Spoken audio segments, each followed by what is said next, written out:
Hello and welcome to the next episode of the Plant Medicine Podcast. I'm Dr. Lynn Marie Morsky, your guide on this journey, and today we have the MDMA History and Legality episode with Natalie Ginsberg. Natalie is the Director of Policy and Advocacy at the Multidisciplinary Association for Psychedelic Studies, otherwise known as MAPS. At MAPS, Natalie works to disentangle science from political partisanship on Capitol Hill, at the United Nations, and beyond.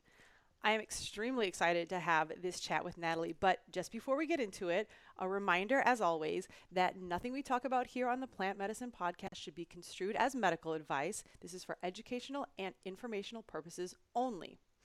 Now, with that caveat, also that we are not recommending you do anything illegal. We know that people are going to do what they do. And so if you are thinking of trying plant and psychedelic medicines for the first time, go over to plantmedicine.org and check out the PDF of the 5 common mistakes people make when they first start trying plant and psychedelic medicines, so that you can make your ceremony as transformative as possible. All right, now let's get on to Natalie. Thank you so much for joining us. I'm really excited to be on this podcast. Thanks for having me. Absolutely. I would love if we could get started. I know you have a wide history in a lot of different substance decriminalization, legalization. You're well versed in that. And we're here to talk about MDMA in specific. So if you could take us back to the 80s, because what I don't think a lot of people realize is that MDMA was legal a lot longer than a lot of the other psychedelics we cover on this show. So if you could talk a little bit about its history and how it became illegal.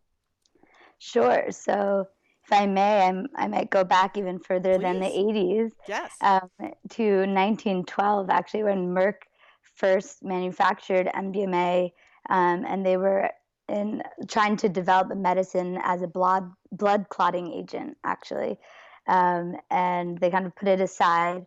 And then later, a chemist named Alexander Shulgin redeveloped MDMA and started and noticed that it might have some interesting therapeutic value.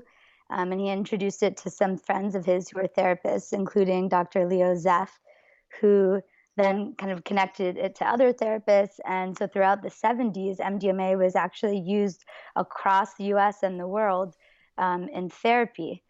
And it was used mostly for couples therapy and for phobias. And people were finding it very effective. And then in the early 80s, it started actually in Texas. Someone rebranded, at the time, MDMA was called Atom when it was used in therapy. And then someone decided to add a bit of speed or methamphetamine and rebranded as ecstasy and target the Dallas club scene. And with that, use really grew quite quickly, outside of the therapeutic context. And this was in the 80s, against the backdrop of the war on drugs, which was just starting to escalate. So it quite quickly, drew the federal government's attention, and there was a move to schedule it because, that was the instinct for any drug. But then actually Rick Doblin, the founder and director of MAPS, organized a group of therapists, of religious leaders, of researchers across the board to protest the scheduling. And there was a 2-year administrative law judge hearing administered by the DEA, trying to understand which schedule MDMA belonged in. And they actually ruled that there was no basis for it to be in Schedule 1. There wasn't, the background for that. But then the head of the DEA rejected its own judge's ruling, just kind of because of the politicized nature of the time, and MDMA ended up in Schedule 1, and that is when Rick ended up founding MAPS in 1985, with the mission to do medical FDA-approved research to demonstrate MDMA's capacity for healing. So that's that kind of brief history of how we got to the space that we're in with MDMA. Wow. And when it was just Atom, when there was nothing added to it, were people using it recreationally at all, or was it just being used in the therapeutic setting? I mean, I don't think we can really say that definitively, but there isn't much recorded evidence of recreational use. It really was um, at least what we know about was more discussed in the therapeutic context. Um, and honestly, something we hear from a lot of people that do the therapy is, I don't know why people call this ecstasy. And, or, after they have this therapeutic experience, they're like, I would have no desire for that sacred space to be mixed with something else. Um, so, yeah, I think it's not hard to believe to me that it didn't, immediately seep into that context until it was particularly targeted and marketed, and some energy was added to it. Yeah, like often people don't really with pure. I mean, people, it impacts everyone differently, which is so powerful to watch. I've had the privilege of watching many video sessions of MDMA therapy. And some people certainly are moving their body, processing things, but many people are also really still, and really just want to sit and be and go inside.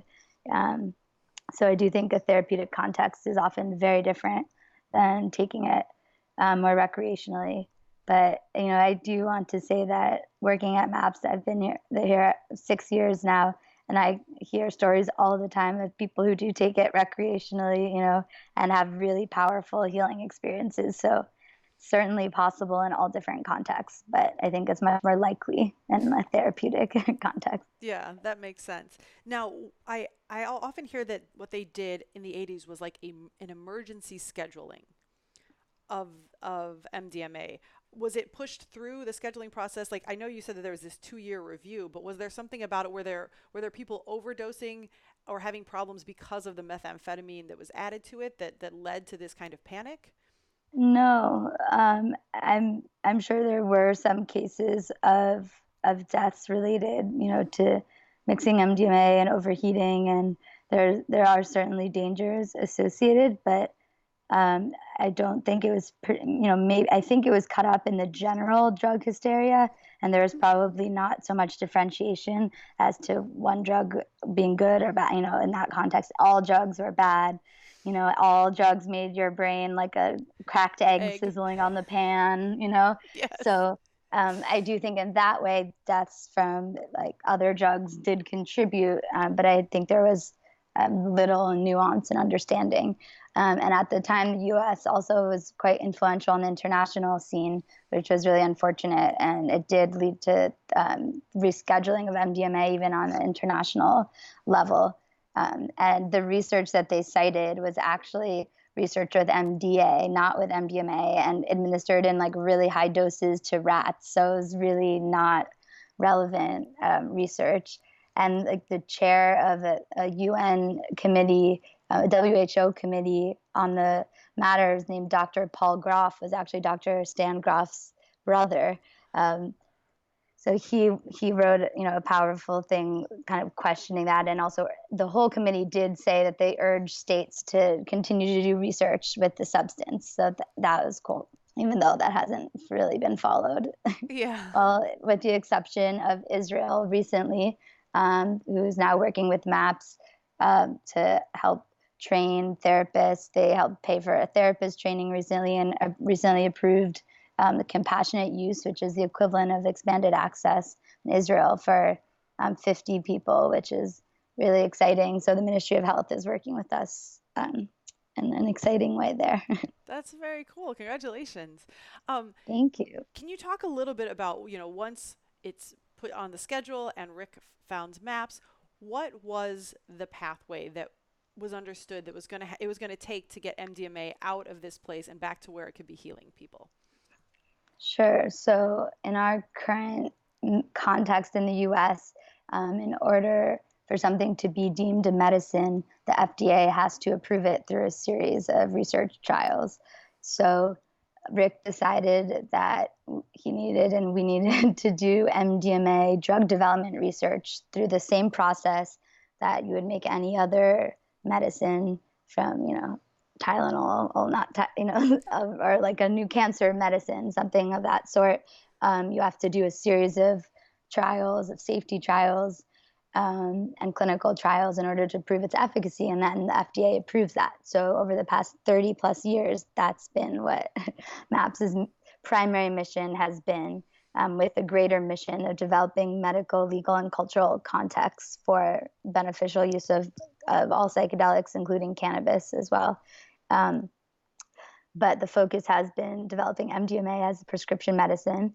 And that process has been really interesting for many reasons.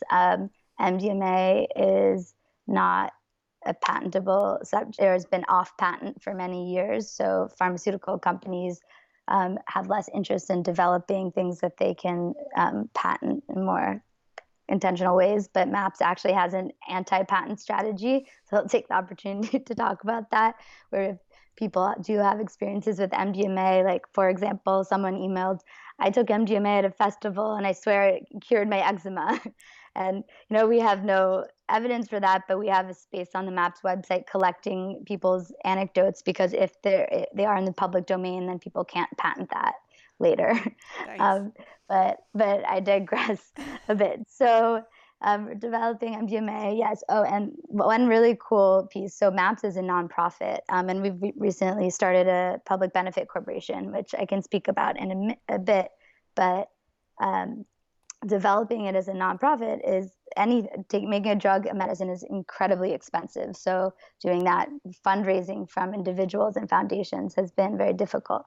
But something that we were able to do was use the abundance of MDMA research that governments had sponsored to try to demonstrate harm, but had actually demonstrated safety, to use in our safety study. So that saved us like millions and millions of dollars. So that was really helpful kind of for that phase of the research. But then we still have had to raise and are continuing to fundraise to complete our studies. But we had a really successful phase 2 study, which we recently completed, and have started phase 3, which is the final phase. And in our phase 2 study, we found that 2/3 of people no longer qualify for PTSD after going through the MDMA-assisted therapy protocol, which if you're interested, I can also speak a bit about that protocol.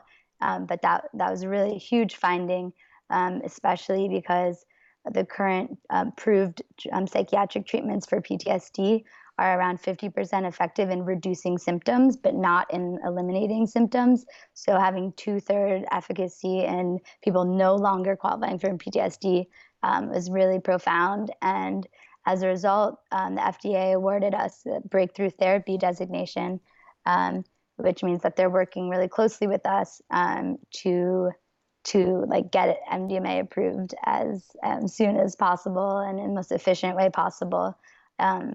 So we're really excited and on a good track like that. We have phase 3 research right now in the US and Canada and Israel, and we'll have a bunch of sites starting in Europe soon.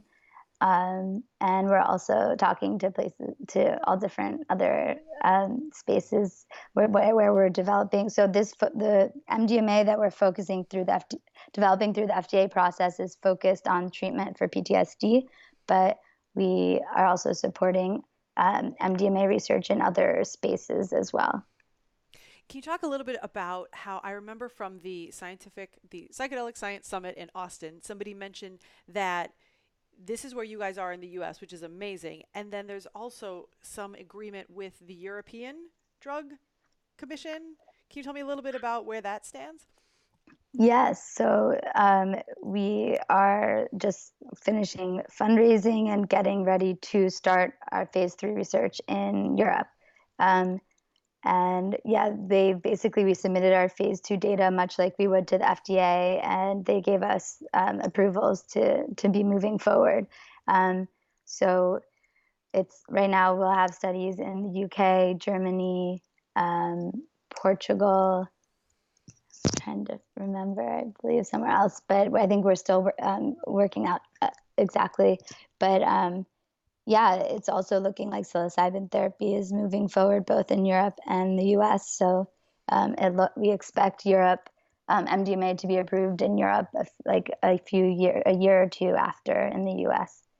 That's fantastic. Can you talk a little bit about, once this FDA approval happens, which is, we're just manifesting this is going to happen, what happens to the scheduling that it currently has as a Schedule 1 substance?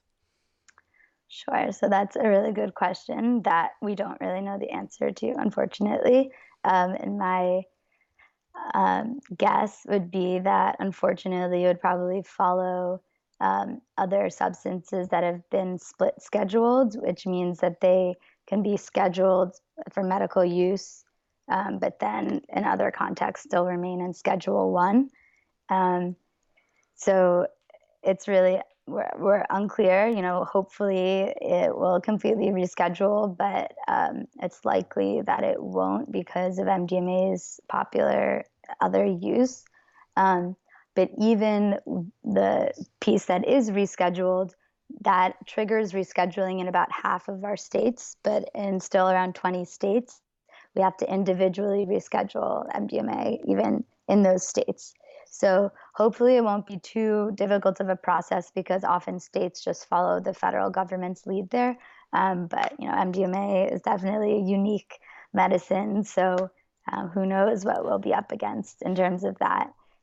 Interesting. I did not know. I thought there was just a federal scheduling. So each state has their own scheduling as well? Yes. Oh, okay. Good to know. All right. So quite the They're path. they're usually quite aligned, yes, but yeah, exactly. It is a very complicated path, but it really does look that as though it's quite close, and it is really common. When a new drug is approved, that they're able to go through different states, and they kind of do look to federal approval. So we're hopeful that won't be a big hurdle. Gotcha. Likewise.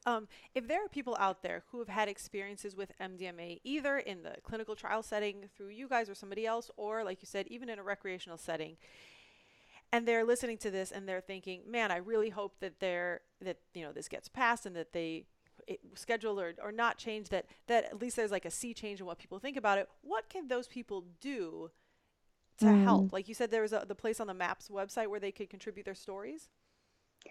They can contribute stories, they can contribute financial support.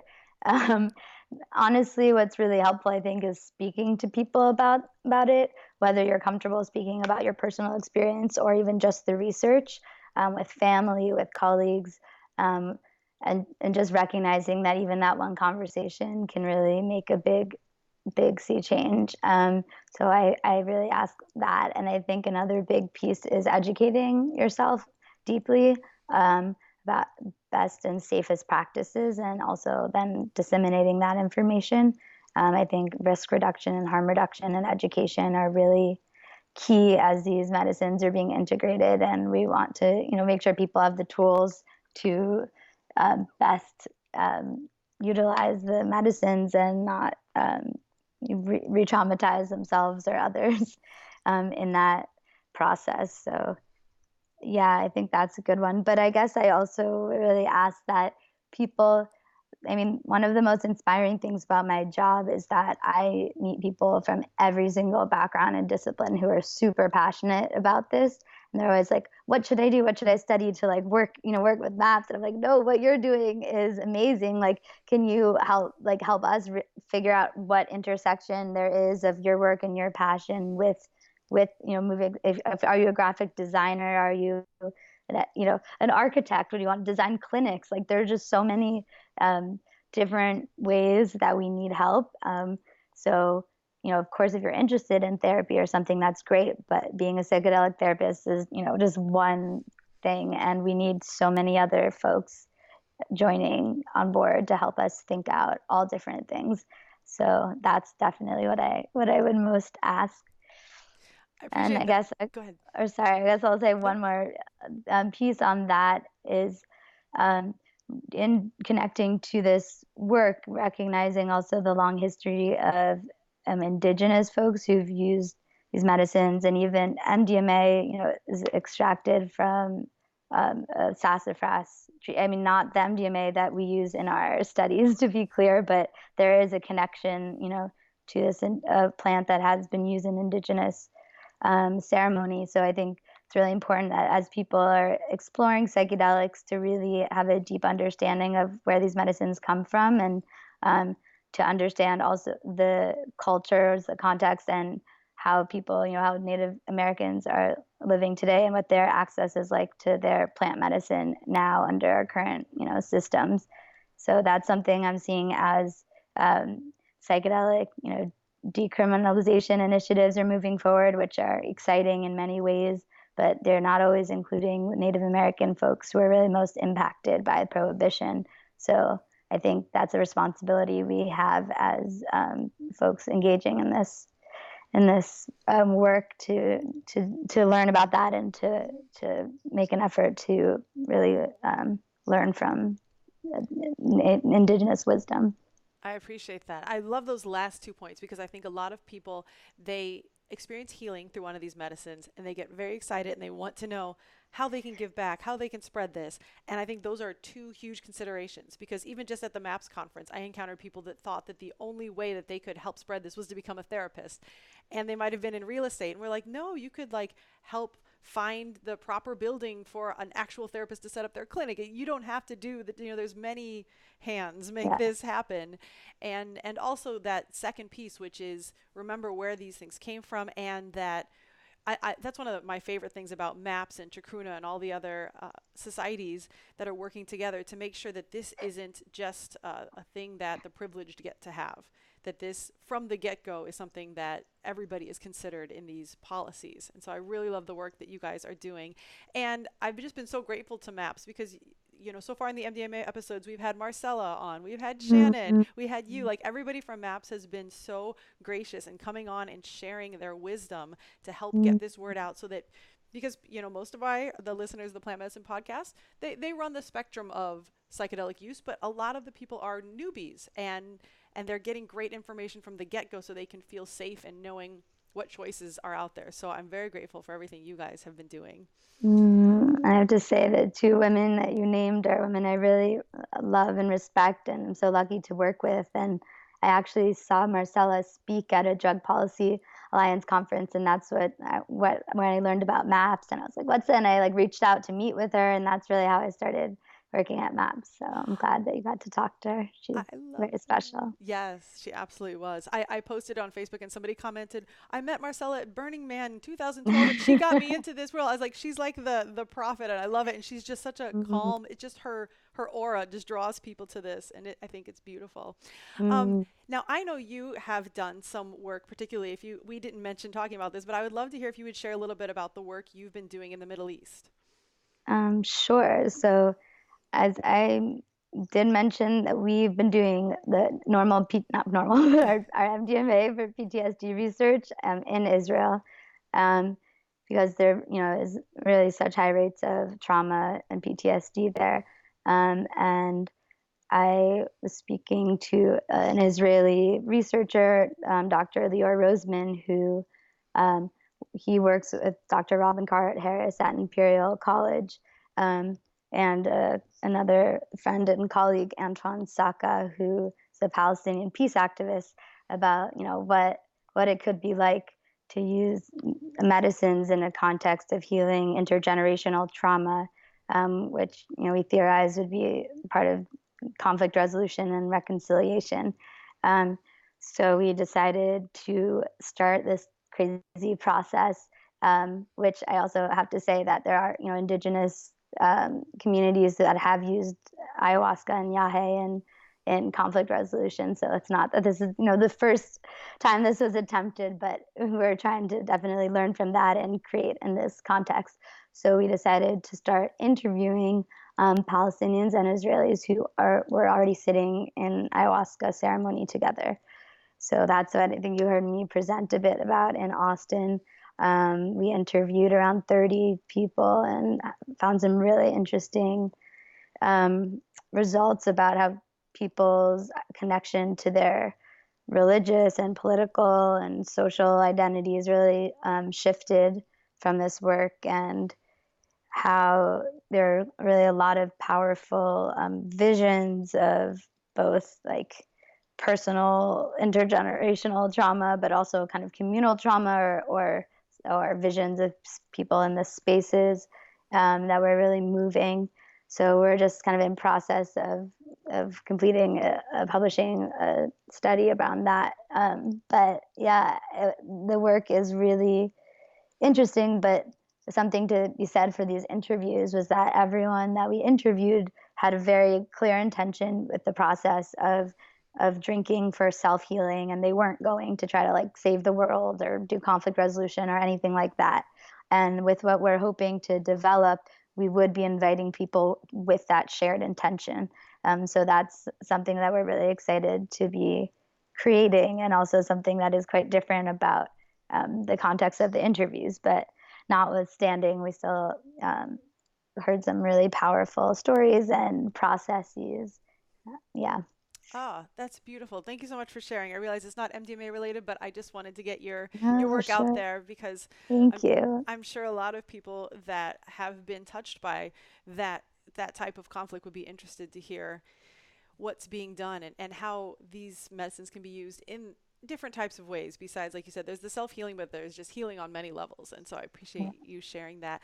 Where, Sure. Although I'll say quickly, you yeah, said please. it's not MDMA related, and though the interviews are with ayahuasca, and we'll probably be using ayahuasca in the other context, we're not quite sure. And we might also be using MDMA. And I do just want to say that I believe MDMA has a really important role to play in conflict resolution. Whether or not this study will be the one um, to examine that, but we are still discussing it. And I have to say, from my personal call to this, I definitely was really like, it's actually just after Trump was elected that I was talking to Rick, and I was like, we really like MDMA would really help Republicans and Democrats speak to each other. Um, and I really still believe in that as well. So I don't want MDMA to be separated Oh no, from that please. I love that. I problem. love that. I had forgotten temporarily that you had used ayahuasca in the Middle East. I thought it was MDMA and I'm like, "Oh, no, it wasn't." But I'm glad to hear that that is on the table as something that because I can imagine that just the empathy at least portion of things would help bring people together, at least find some common ground there. And I really appreciate that that's one of your efforts bridging this political divide. Natalie, where can people find you and your work and MAPS if they would like to learn more and give some support? Sure. So MAPS website is maps.org. And we have social media presence everywhere: Twitter, Instagram. I believe on Instagram we're at Maps News. Um, you can also find me on Instagram. I post as I travel and do interesting things for Maps sometimes. It's at Natalie Lila, Lyla. Yeah, I guess that's it. There's really a lot of information, and feel free to reach out to Maps. Also, ask Maps.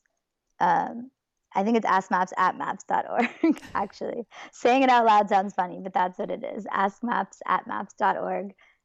Feel free to email and reach out with questions that you don't have answered on the website or our social media, anything like that. We're really happy to talk to folks and connect you. One of the most awesome other things about working at MAPS is having so many people reach out to us from all around the world who don't even know folks in the same country that they're in, and we're able to say in the US, like, actually, there are three people that reached out from the same city in India. Like, do you guys know each other? So definitely, if you feel isolated, reach out, and we'd love to help make connections. I adore that. I love that. The medicine is bringing people together in even electronic ways that are that are Totally. that are not in the ceremony. So I love that. Thank you guys for everything you do, and thank you so much for coming and sharing all your knowledge with us today. Sure. Thank you so much for having me and for all of your work with the podcast. I appreciate it. All right, for everybody else out there, until next time.